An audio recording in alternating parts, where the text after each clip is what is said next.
que a nosotros nos tocó, Juventud Heroica del 4 de febrero, la misión de ser relámpago, anunciando en el medio de la oscuridad el nacimiento de una nueva era para los pueblos de América y del mundo. El padre del 4 de febrero se llama Simón Bolívar, ese es nuestro padre.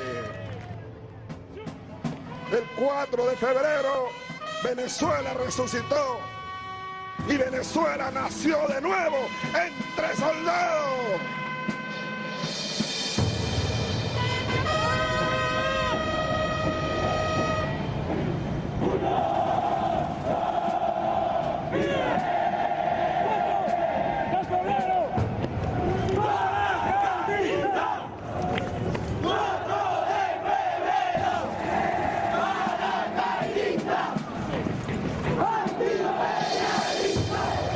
La que estamos celebrando nosotros paracaidistas, nos sentimos animados.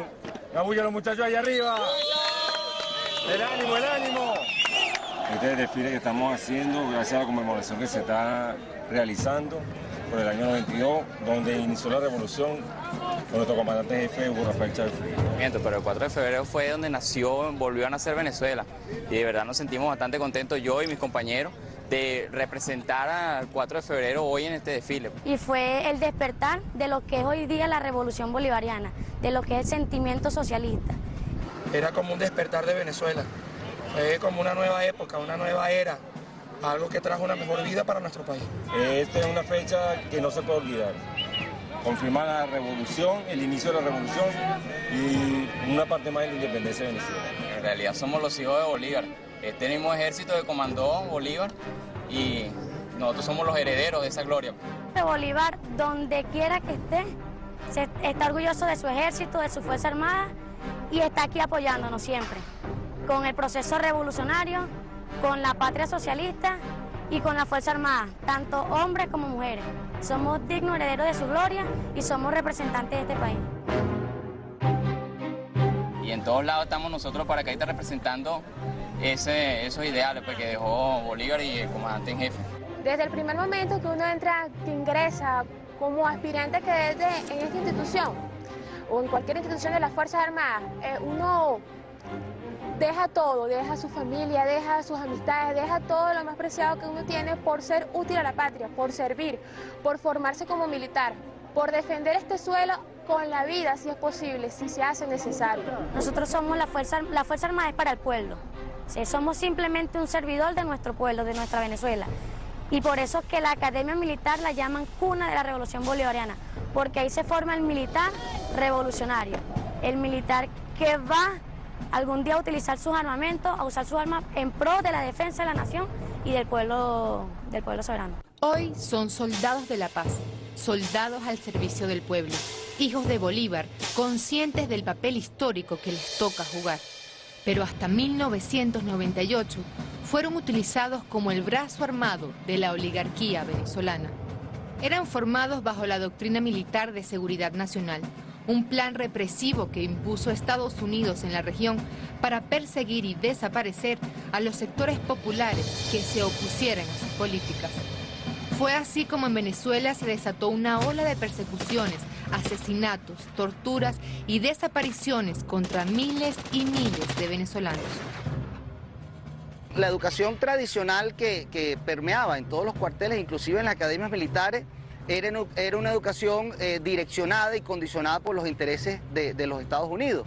Obedecíamos, por supuesto, a la lógica o a la filosofía geopolítica de la contención del comunismo, en donde se pensaba que nuestro enemigo era aquel que pensara de una manera distinta al establishment o a la política que mantenía el status quo, que en este caso era la democracia representativa de corte liberal occidental. En verdad la formación era del típico gorila suramericano, en la Escuela de las Américas. Los manuales eran los mismos, manuales gringos. Los batallones, aquí había batallones de cazadores. Hasta hace poco, que el presidente los eliminó y ahora se llaman batallones de Caribe. Cazadores de hombres. Ese era el nombre, pues. Cazadores, boinas verdes. Los boinas verdes venezolanos. Cazadores de hombres. Venezuela en el año 63 comienza la política de desaparecidos en América Latina en el gobierno de Raúl Leoni. Las primeras experiencias de desaparecidos que después se consolidan en Argentina, en Chile, en Uruguay, no nacieron en el Cono Sur, ya terminan de explotar en los 70. Nacen en Venezuela en el gobierno de Leone, donde en este país desaparecieron más de 400 personas, ¿no? Fueron oficiales formados para pisotear al pueblo. Es decir, es la misma doctrina que se aplicó para crear a los dictadores de América Latina. Desde allí se formaron, desde la Escuela de las Américas, y luego posteriormente comenzaron a asumir, espacios políticos y tomaron acción en sus respectivos países con el apoyo de Estados Unidos. Eso no lo podemos negar, ni se puede ocultar. Las Fuerzas Armadas anteriormente estaban teniendo una visión totalmente obtusa, errada. No era la de defender a su pueblo, era la de atacar al pueblo. En las Fuerzas Armadas, puedo decir a plenitud, que estaban a orden, a servicio de un imperio. ¿Cómo se puede decir que el Estado venezolano, que nosotros no tenemos soberanía, que nosotros, ¿cómo es posible que antes habían entes militares de Estados Unidos en nuestros fuertes militares? El control se ejercía mediante la misión militar norteamericana que quedaba acá en Fuerte Tiuna, donde está la sede exactamente allí, cercana a lo que es el batallón Ayala, el grupo Ayala, el grupo de blindados Ayala. Allí funcionaba la misión militar norteamericana. En todas las escuelas de armas y servicios de la Fuerza Armada Nacional existía un oficial norteamericano de infantería, de artillería, de blindado, de ingeniería, de todas las armas, condicionando, modelando, supervisando los currículos y verificando que los oficiales que normalmente ocupaban los primeros puestos en esos cursos iban directamente a hacer cursos en Fort Benning, en las escuelas de las Américas, en Fort Bragg, o en los grados superiores de coronel, de teniente coronel, de coronel en el Sistema Interamericano de Defensa, en la Escuela de las Américas. Aquí daban clases los voceros de la oposición a enseñarnos las virtudes del neoliberalismo. Aquí daba clase Claudio Fermín en esta escuela y nos hablaban del libre mercado, y cuando hablaban de geopolítica, era la geopolítica que el enemigo era Brasil, que el enemigo estaba, esa era la hipótesis verde, era Brasil. Nuestra posibilidad de guerra era Brasil. Y nos vendían, y poco a poco fueron vendiendo aquello de... éramos cadetes cuando la invasión a Panamá, que no hacían falta los ejércitos, que debía reducirse a una pequeña fuerza, que si alguien nos atacaba, los gringos defendían. Claro, no nos explicaban qué ocurría si los gringos nos atacaban. Cansados de ver al pueblo en la miseria, mientras los gobernantes de turno amasaban enormes fortunas, el 24 de julio de 1983, un grupo de soldados comandados por el capitán Hugo Chávez funda el Movimiento Bolivariano Revolucionario 200.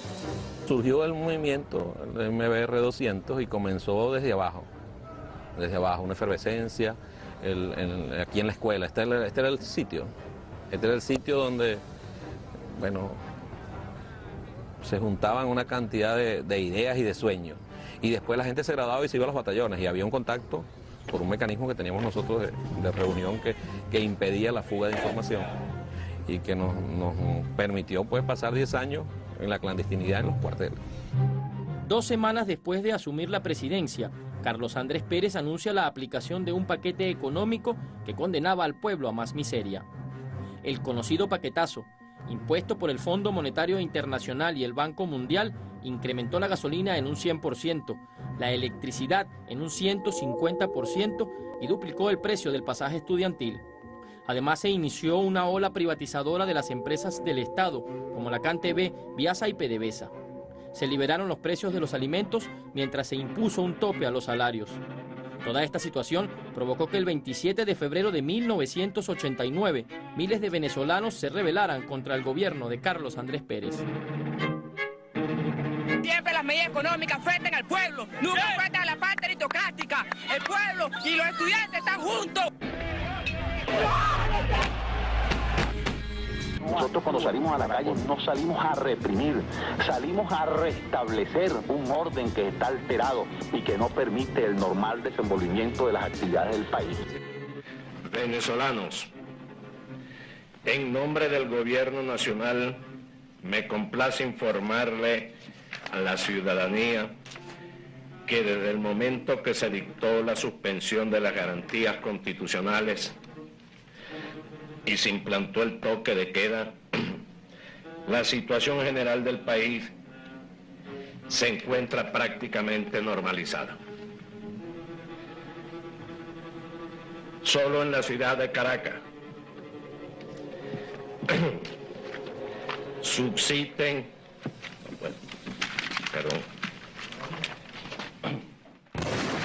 Con 10.000 soldados y 4 millones de balas, el gobierno de Carlos Andrés Pérez intentó frenar la rebelión popular. Más de 3.000 venezolanos fueron asesinados y muchos de ellos lanzados a fosas comunes como la peste. Nunca voy a olvidar una gráfica que salió en un periódico de un nene de 5 años muerto en la calle, acribillado porque iba con su mamá. Y aparentemente había dentro de todo lo que ocurrió, un negocio, rompieron los vidrios y dispararon al que estuviese atravesado. El niño así muerto al lado. Y sacaron la gráfica en aquel momento. O sea, eso para nosotros, a mí en lo personal me marcó. Nos marcó aquellas máquinas en la calle recogiendo los cadáveres en la calle y metiéndolos en un camión. Y echándoles arriba a alguien cal. Pero ¿cuál es el grado más inmoral? Que los bienes de ahí se montaron en camión y los llevaron para la finca Los Generales. Los bienes recuperados, que se le quitaron al pueblo, que lo agarraron ahí, se consiguieron, que eran simplemente algunos saqueos, ¿verdad? Muchos de esos bienes terminaron en la finca de los principales generales de la brigada blindada. Y eso lo vimos nosotros. ¿Cómo no vamos a alzar? Ya el 27 de febrero hubo una especie de traición que el pueblo sintió y a la que el pueblo reaccionó. O sea, había votado por Carlos Andrés porque pensaba que Carlos Andrés era su amigo. Resulta que ese amigo de repente le tira un poco de medidas que le van a subir el precio, que ya le estaban subiendo los precios y todas las cosas, se acaparaba y el gobierno no hacía nada, y después viene y te mata porque sales a protestar. Ese es el ambiente que se veía, un ambiente desesperado, un ambiente donde la gente estaba en la calle, donde los comentarios eran terribles, donde se allanaba medios de comunicación a diestra y siniestra, donde no había absolutamente ninguna libertad de expresión. Bueno, ese es el ambiente y era evidente que Carlos Andrés Pérez no podía terminar su mandato. Eso entonces presiona todavía más hacia adentro porque de alguna manera lo que vemos nosotros ese 27 de febrero como actuación de la Fuerza Armada es una contradicción a lo que nosotros creemos que debe ser la Fuerza Armada, porque es como que tú salgas a dispararle a tu hermano, ¿no? La indignación también se profundizó en los cuarteles, especialmente entre los miembros del Movimiento Bolivariano Revolucionario 200. Yo supe de este movimiento, de su existencia, en agosto del 91. Y en agosto del 91 se acercó ahí a la estación Bellas Artes, donde yo trabajaba, y conversamos largo y me echó el cuento completo de cosas que después, contrastadas con la realidad, eran exactas. Porque yo me acuerdo, yo le dije a este compañero Ezequiel, le dije, si esto fuera cierto, ¿no? Y existiera estas corrientes dominarían el escenario político de este país por 100 años. Recuerdo que fue como la expresión que yo le di. Para 1992, Venezuela se sumergía en una profunda miseria. En el país con mayores reservas petroleras del mundo, más del 70% de la población era pobre, 60% sobrevivía hacinada en zonas de alto riesgo. Además, las familias alcanzaban a comer una sola vez al día. El 25% de los fallecimientos eran niños menores de 4 años debido a desnutrición y diarrea. El analfabetismo superaba el 8%, la deserción escolar el 50% y una corrupción desatada desde el gobierno y el alto mando militar hacía crecer el descontento en el pueblo civil y militar.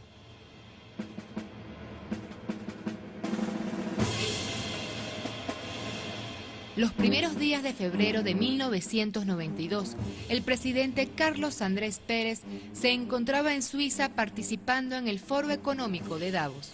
Cuando llegó, miles de militares lo esperaban con una rebelión comandada por el teniente coronel Hugo Chávez Frías, el nieto de Maysanta, el último hombre a caballo. En verdad el 4 de febrero fue una quijotada, un mar de dudas, individuales, colectivas.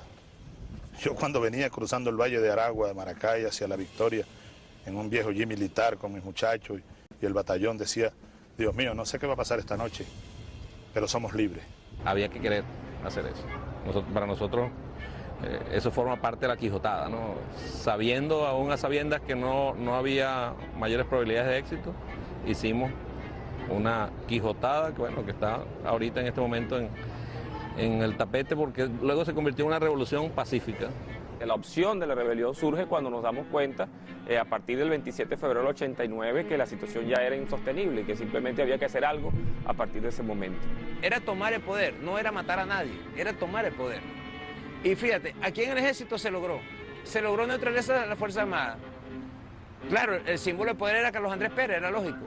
Y esa operación también fue exitosa. Lo que pasa es que Carlos Andrés Pérez, obstinado como lo conocemos, Carlos Andrés Pérez, asesino como se sabe, no se entregó, no iba a entregarse y generó ahí con otro loco que estaba desde la Casa Militar, un almirante que estaba ahí, Carratú, fueron los que empezaron a crear digamos, el impacto. En vez de estaban rodeados, no tienen fuerza con qué responder. ¿Qué hacen ellos? Simplemente esconden a Carlos Andrés Pérez. El éxito de ellos fue esconder a Carlos Andrés Pérez. Haber buscado a Carlos Andrés Pérez significaba matar a mucha gente y a soldados. La intención era capturarlo para juzgarlo. En ningún momento éramos unos bandoleros. La rebelión es contra un sistema que se convirtió en opresor de su mismo pueblo. Y yo creo que el resultado posterior en las urnas demuestra la interpretación que se hizo en ese momento histórico de la realidad del país. Todos los que hicieron el juramento del MBR 200 participaron en la rebelión militar, excepto Raúl Isaías Baduel. No, Baduel no salió porque yo creo que Baduel siempre jugó ganador. Siempre jugó ganador. Él sabe, ojalá que vea esto. Y él sabe las cosas que hizo, inclusive te voy a decir, aquí en esta academia militar, Baduel llegó en el año 85 y lo nombraron comandante de compañía, donde estaba yo, y yo era cadete segundo año. Y llegó Baduel y nosotros dijimos, qué bueno, llegó Baduel, que a los 15 días se fue, pidió cambio. Entonces cuando nosotros le preguntamos, no, fue que me cambiaron porque yo no cuadraba con el comandante de cuerpo cadete, mentira, él pidió cambio, porque vio que aquí, o sea, no había manera de evadir el compromiso, pues. El gobierno de los Estados Unidos reaccionó inmediatamente. El presidente Bush se solidarizó con el presidente Pérez y presionó a sus países aliados a pronunciarse. Pero el pueblo, el históricamente excluido y masacrado, tomó las calles para expresar su solidaridad con los militares patriotas.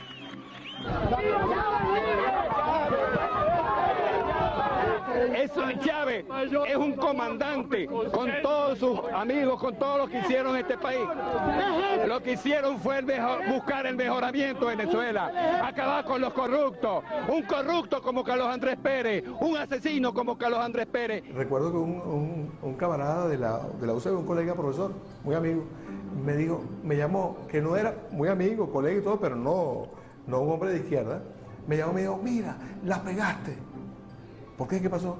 Chico, tumbaron a Carlos Andrés Pérez, te tomaba la casona. Me decía él, me llamó para decirme en ese momento, ¿tú cómo que estabas dateado? Me decía, y yo no estaba dateado. Primero que nada, quiero dar buenos días a todo el pueblo de Venezuela.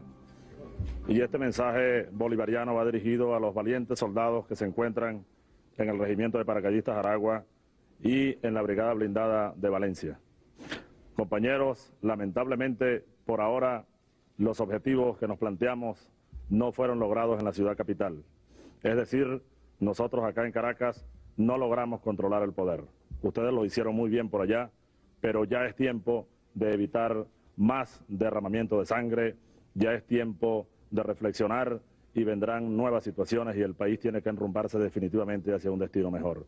Así que oigan mi palabra, oigan al comandante Chávez que les lanza este mensaje para que por favor reflexionen y depongan las armas, porque ya en verdad los objetivos que nos hemos trazado a nivel nacional es imposible que los logremos. Compañeros, oigan este mensaje solidario, les agradezco su lealtad, les agradezco su valentía, su desprendimiento, y yo ante el país y ante ustedes asumo la responsabilidad de este movimiento militar bolivariano.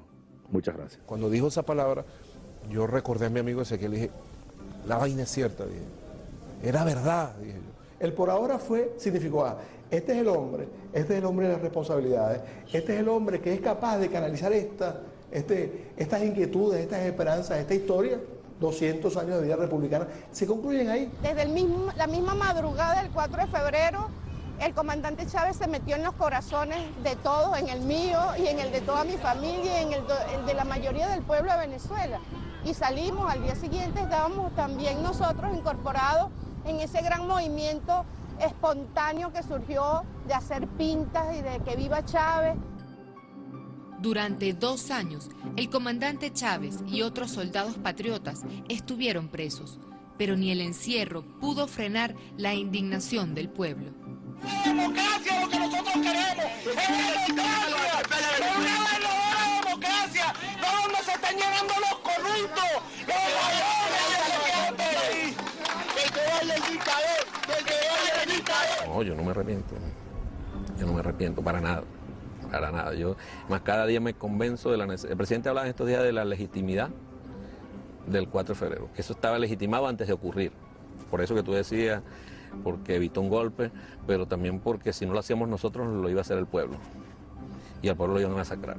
Para mí no fue un dolor la cárcel, aunque tuvo muchos dolores, pero esos dolores fueron absorbidos, ¿no? Por el amor, por la fe, por el optimismo.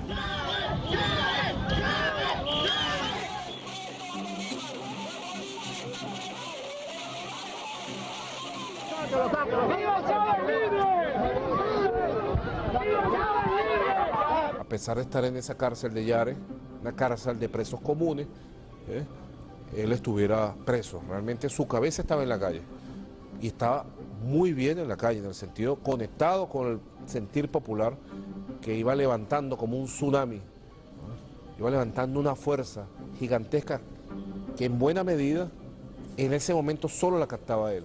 Yo lo que siento es que siempre hubo un pueblo crítico y valiente además, ¿no? Yo recuerdo varias tomas, ayer estaba viendo una de los guardias, los militares estaban peinando toda la parte de cuando iban a pasar a Chávez desde Cuartel San Carlos a Yare. Bueno, ellos peinaron así con peinillas toda la zona, ¿no? Y la gente caminaba, la gente no salió corriendo, o sea, los tipos así y ellos caminando y de una ventana le decían, ¿qué miedo le tienen al pueblo? Estando presos contra nuestra familia, se enseñaron. Nos allanaban la casa a la 1 de la mañana, a las 2 de la mañana, estando nosotros presos. Tumbaban las paredes de las casas. Los carros se los robaban. Era una persecución y no había a quién decirle. Bueno, nuestras esposas, pero bueno, que les tocó vivir una cosa y nuestros familiares fuertes eran como almas en pena, ¿no? Fueron a la fiscalía, nuestras esposas, a reclamar porque armamos nosotros una rebelión interna y nos quitaron la visita. Estaba, lo digo con nombre y apellido, porque aquí no hay... Este periodista se llama Sergio Novelli, era reportero de RCTV en ese momento. Estaba ahí cubriendo otra noticia. Y mi esposa se acerca y le dice, mire, ¿por qué usted no nos entrevista a nosotros? Para que esto salga. No, nosotros tenemos prohibido cubrir esa pauta. A pesar de las estrategias mediáticas para satanizar o desaparecer al comandante Chávez, eran miles los que iban a visitarlo a la cárcel. En la comisión a veces iba Dina Bastida, a veces iba... creo que el padre Gasso fue alguna vez a visitar al comandante Chávez, pero el que iba sistemáticamente a visitarlo era Jorge Giordani, que fungía ya y de hecho estaba trabajando simplemente en eso, en ser el tutor de la tesis de grado de maestría en estudios políticos del presidente Chávez. Comenzó este vínculo con el comandante Chávez, yo ya después fui regularmente a Yare, casi todas las semanas conversábamos, un poco tratando de ayudarlo en la tesis que él estaba desarrollando del proyecto nacional a partir del árbol de las 3 raíces, bueno, Zamora, Simón Rodríguez, Simón Bolívar. Eran miles de personas que se apostaban allá a las afueras de Yare, que querían conocer a Chávez. Mire, era impresionante, les llevaban comida, ropa, regalos, cualquier detalle, cualquier cosa que pudieran ellos hacerles ver al comandante Chávez el agradecimiento por su acción heroica. Mira, yo creo que cada llamado que él hacía, la gente respondía, ¿no? Vamos a Casolí, vamos a salir con los llaveros, salimos con los llaveros. Cada día que pasara algo y que pasaran cosas distintas, ahora vamos a hacer tal cosa, vamos a hacer... O sea, él estaba como dirigiendo un ejército de civiles sin armas, desde la cárcel dirigiendo a los civiles, ¿no? Y todos vamos a hacer esto, y la gente lo hacía entusiasmada, no era que estaban cumpliendo órdenes. El presidente Chávez nunca estuvo preso porque su espíritu era más libre que nunca y estaba acompañado de millones. O sea, Chávez allí se hizo y se constituyó en la esperanza del pueblo.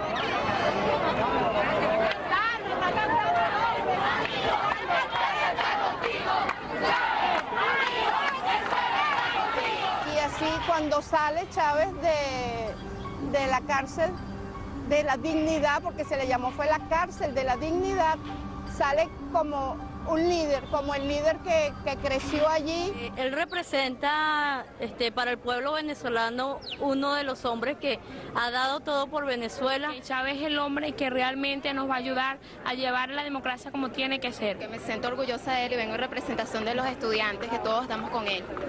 ¿Y usted, señora, por qué vino?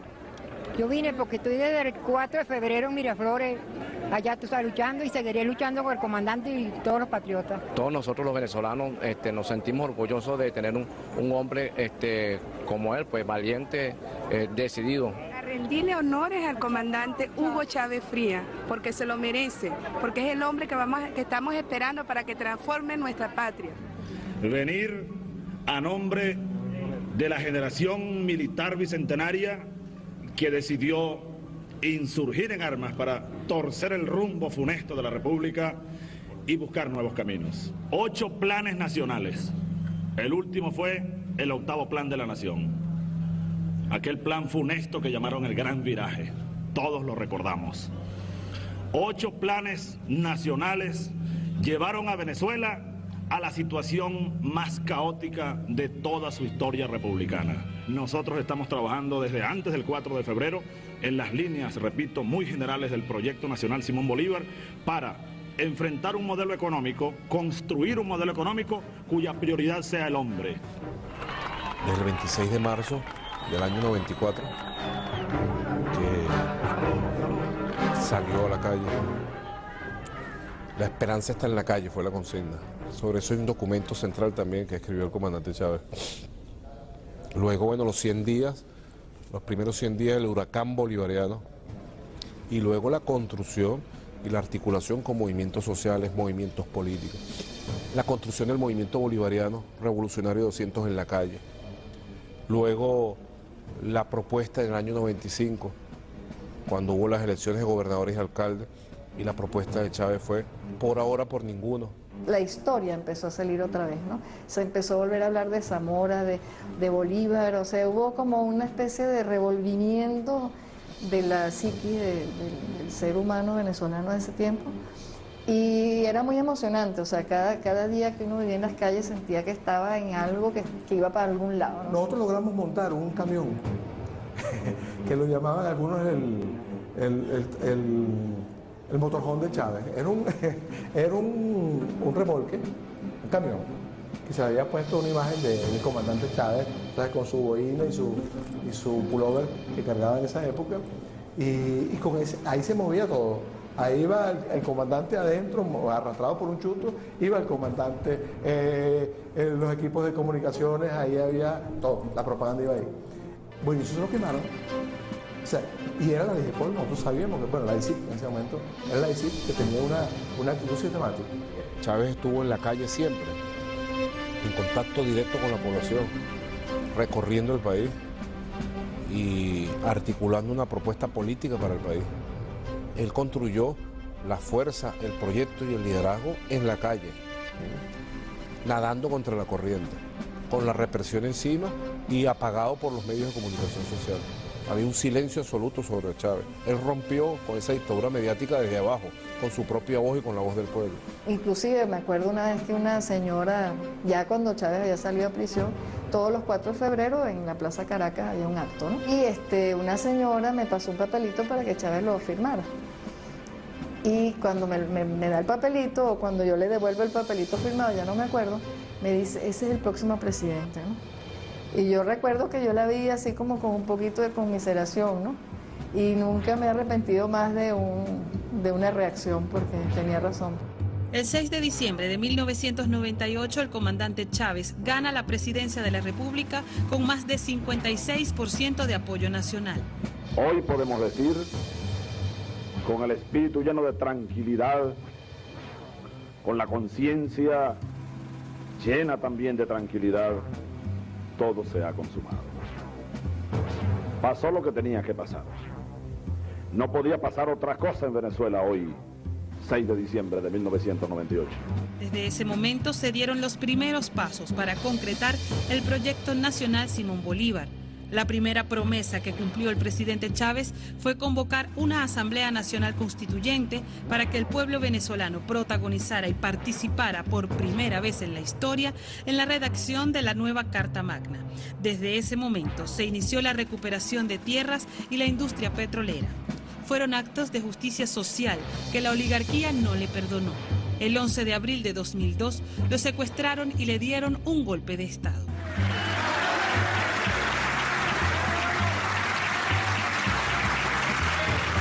Decretamos constituir un gobierno de transición democrática y unidad nacional de la siguiente forma y bajo los siguientes lineamientos. Se suspende de sus cargos a los diputados principales y suplentes a la Asamblea Nacional. Se destituyen de sus cargos al presidente y demás magistrados del Tribunal Supremo de Justicia, así como al fiscal general de la República, al Contralor General de la República, al Defensor del Pueblo y a los miembros del Consejo Nacional Electoral. Muchos de los oficiales que de repente salieron del barrio, del pueblo, de la comunidad, fueron condicionados por este sistema, llegaron a graduarse, se formaron en las escuelas de las Américas, regresaron al país. Cuando regresan al país más nunca querían volver a la comunidad ni al barrio. Esos oficiales, la mayoría de los que se alzaron el 11 de abril y que se fueron para Plaza Altamira y que dieron el golpe de Estado, casi todos venían de estudiar en el Colegio Interamericano de Defensa.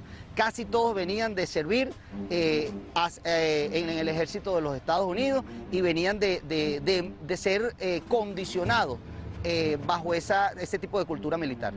El país, por eso tú ves que allá se montonaron, y discúlpame que use el término, en Plaza Altamira más de 80, porque no tenían tropa. No tenían tropa. No tienen tropa, ¿por qué? Porque la tropa es el pueblo y la tropa ya no se... vuelvo al tema. Un venezolano, una venezolana en este momento sabe reclamar sus derechos. No es el venezolano o la venezolana de hace 30 años. Eso es irreversible, eso no lo va a cambiar nadie. Cuando digo reclamar sus derechos es luchar, es organizarse, es hacer planteamientos, es construir ellos su propia vida. Eso es irreversible. El hecho de haberse presentado el golpe de Estado era una carta que el imperio norteamericano tenía. Acá en este mismo fuerte, funcionarios de la misión militar norteamericana entraron al despacho del entonces comandante general del ejército y direccionaban los discursos y la posición que ellos iban a tomar. O sea, todo estaba siendo monitoreado tanto por la misión militar norteamericana como por la CIA y por supuesto por el Pentágono. Y fíjate qué contraste, ¿no? El comandante Chávez en ese momento asume una responsabilidad ante el país y ante la historia, y estos parece que no hubieran roto un plato, ¿no? Y allí están con su cara bien lavada y poniendo posiciones extremas y opuestas, antagónicas a lo que es este proyecto. Entonces allí se llega a un grado de polarización que tienen ellos que demostrar eso. Ninguno de ellos ni siquiera ha aceptado históricamente su derrota y su responsabilidad ante los hechos, y pretenden continuar y volver al pasado.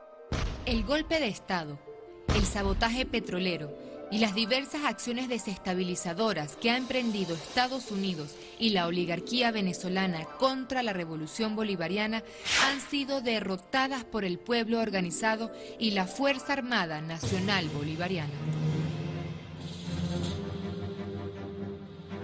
¿Qué voy a hacer yo con mi voto? Yo voté por Chávez y yo quiero que Chávez termine su mandato.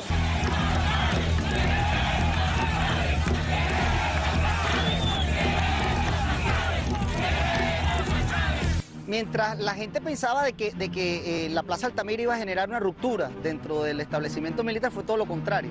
Los bolivarianos y los que creemos verdaderamente en el proceso de cambio y de transformación que se vive en el país, dijimos que ese era un buen elemento para amalgamar más nuestra estructura militar. Y a partir del 2004, cuando se lanza la etapa antiimperialista, que nuestro comandante en jefe lanza la etapa antiimperialista, es cuando se expulsa la misión militar norteamericana de allí.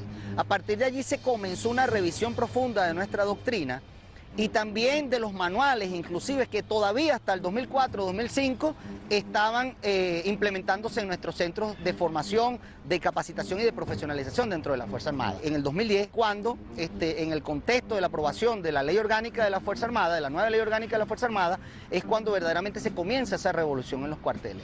Ahora, el modelo de formación militar contempla la seguridad de la nación, pero también la contribución de la Fuerza Armada con el desarrollo del país. Además, se permitió la participación de la mujer y se le devolvió a los militares su derecho a votar. Ahora son soldados apegados a valores humanistas, bolivarianos y antiimperialistas que promueven la unión cívico-militar en defensa de la patria bolivariana. Es a partir del 2010, con la aprobación de la Ley Orgánica de la Fuerza Armada Nacional Bolivariana, cuando verdaderamente comienza una revolución dentro de la Fuerza Armada, una revolución militar.